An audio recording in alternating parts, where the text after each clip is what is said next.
So I recently unlocked Mastery for the Assault class in Battlefield 6, and with there being an ongoing free trial, Christmas approaching, and quite frankly, I believe it's the most misunderstood class in the game, I thought I'd make a guide based off my experiences around the gadgets, what to use, what not to use, along with what weapon classes, all weapons work with the class, and how you should go about your all-round gameplay. So, that being said, let's start with the gadgets. So we're going to start with the, what I believe, worst gadget, and we're going to work our way up to what I believe is the most valuable gadget.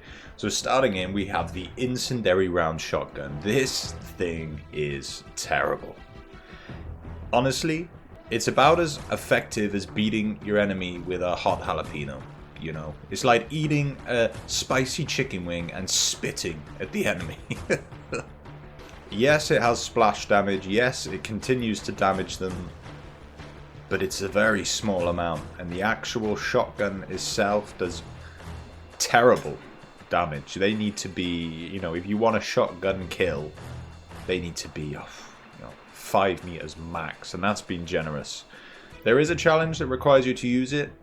But I found myself running in, shotgunning 2-3 enemies. I would die. I would cause 60 damage to all of them and just get no kills. It's terrible. I couldn't recommend it in any way, shape or form. Up next we have the Breaching Projectile Launcher. I mean, this one, it obviously has a use, and you could probably create some very smart plays with it. But for it to take up a gadget slot, you know, one of 2 gadget slots, it's a glorified flashbang. That requires a wall to be able to breach through. And I don't know if you've seen most of the maps by the end of a game, but there aren't many walls left. And it's hard to recommend this one as a viable gadget. Next up we have the Thermobaric Grenade Launcher. Similar to the High Explosive Grenade Launcher, which we'll get to in a minute, but I just believe slightly worse. It does do minor initial damage and then continues to burn people. It doesn't create a fire area to keep people away like the thermo grenade, but instead creates a stun effect. You know, it has its uses and it can be effective, but any kills you get, they tend to need to be damaged already. But that's why it's kind of in the middle of the list. It's not great, but it's not the worst. Which then moves smoothly into the next one, the High Explosive Launcher, which is just your typical go-to grenade launcher. So this gadget's good for several reasons. It brings down walls, buildings, anything that they could be hiding in and around. It does have pretty decent damage, so you will get kills. I mean, I've had triple kills with a single grenade. But I've also shot it at the feet of some players and got like 80 damage, so I'm not really sure what's going on there. But there is a challenge, I think it's the final challenge, requires you to get 60 kills with it, and you get pretty used to using it, and you have a lot of fun with it. It's quite satisfying to shoot and just see the little skulls pop up. And again, because it does damage walls and buildings, it's just a very versatile gadget. It's something just nice to have in the back pocket. But that now does bring me on to the 2 essential gadgets, which really brings out the assault class and makes it shine really as a powerful class. It's slept on. So we got the assault ladder.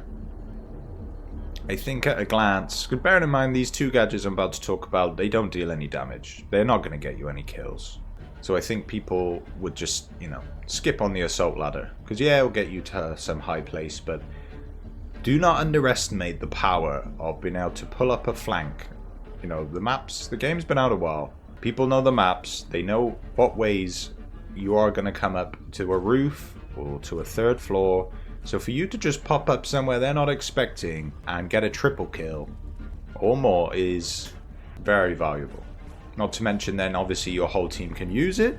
I will advise if you find yourself getting in a nice little spot, just pick it up behind you because the enemy can also use them.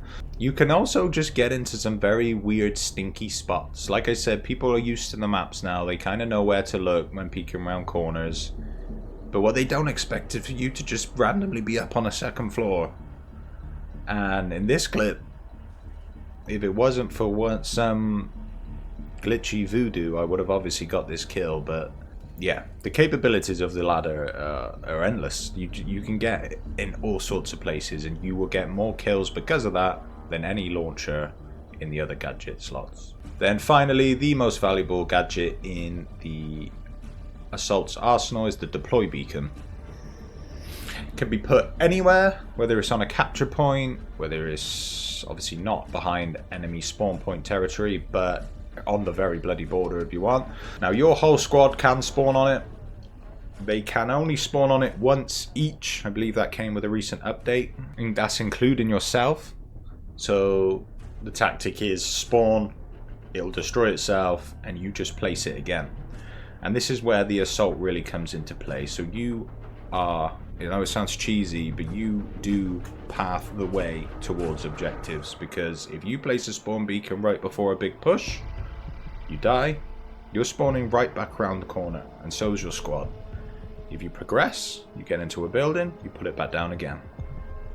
And you basically just keep edging forward until you're at the objective, whether you're playing breakthrough or what have you. Place it within the hard point, the objective area, and you can continuously just spawn in an objective area. That is incredibly overpowered. It's not to be overlooked in the slightest. And that's your whole squad. So if you've got 4 people spawning an objective constantly, you're bound to be able to capture it. And if another squad's doing the same, that's 8 players. So I can't recommend this enough. Paired with the assault ladder, allowing you to get up to places other players can't get to, putting your spawn beacons where other people can't see them, you end up pushing the objective far quicker than any other class. And that is where the assault shines. That's what you're there for. You're there to push the objective and get your team there and capture. As for the training path, I would say once you unlock Frontliner, it is the better path. Obviously it depends on what you're using. Breacher gives you faster reload times for the incendiary shotgun, which is terrible, the breaching projectile, which is terrible, but obviously the grenade launcher as well. Reduce movement speed penalty when firing while moving, that's okay, and obviously having an extra grenade is okay. But squad mates that deploy on you gain the effect of the adrenaline injector for 2 seconds. Also applies when they spawn on your deploy beacon. Now, the adrenaline injector, a lot of people think is useless, but when you realize that it drastically minimizes the effects of incendiary damage, explosive damage, flashbangs and stun grenades, it's something you want when you're running into a heavy zone, especially with the amount people are spamming the incendiary grenades at the minute. So if you've got people spawning on you and your spawn beacon, and they've got a good 2 seconds of incendiary immunity, then that's pretty helpful. The falling damage thing's not so great, because obviously you can do the roly-poly. But at level 2 you get passive health regeneration, which triggers 50% faster and provides a 50% improvement on healing, which I would say is very useful. So Frontliner is the better path to take in my opinion. So quickly looking at guns, obviously this comes down to player preference massively.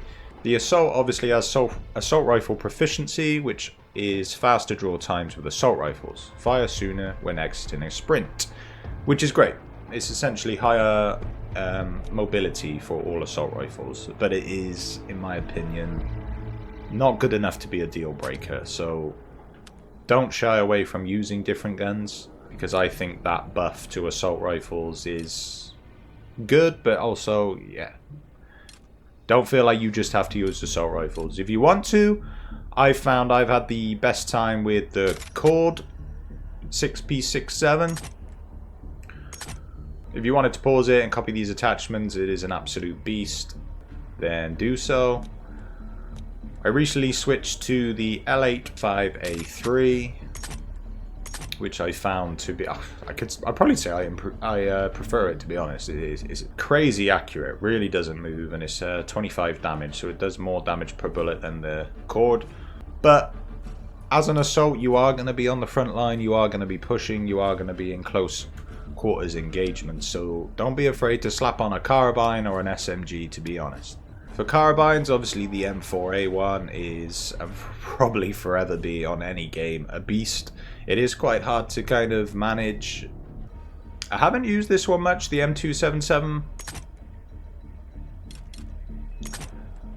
But supposedly this is the new kind of rising time to kill beast. So I think I'm going to have to put a bit more testing on that. I have used it a reasonable amount, got it to 12. It's very inaccurate, has a very small mag. But if you can control the recoil, yeah, it does the damage. And as for SMGs, I haven't actually used them all. But for the ones I have used, I would say the PW5A3 or the MP5 is my personal favorite.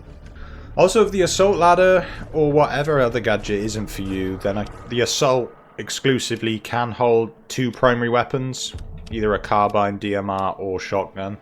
I will say having a shotgun in your back pocket when in close quarters engagements, especially this first M87A1, is incredible. It just deletes people. So that's a, you know, if you couldn't be bothered to mess around with the ladder, which I guess, you know, everybody isn't gonna. The M87A1, this shotgun, just deletes people. So that and a spawn beacon, that's going to push you through the objective. So there you have it, guys. Whether you're new to the game or you're just struggling to kind of find a reason to play Assault, I hope this kind of helps. If people find it useful, drop the video a like or let me know in the comments. Subscribe if you haven't. A very, very large amount of people that watch my channel are yet to subscribe. So if you could do that, it would help me more than you know. And if people did find this helpful, then I'm willing to do it kind of for every other class as well. So that being said, I hope you're all still enjoying the game. I know I definitely am. We're almost 2 months on and I still feel like this game's just come out. So again, if you liked it, drop it a like, subscribe if you're new here, and I'll catch you in the next one.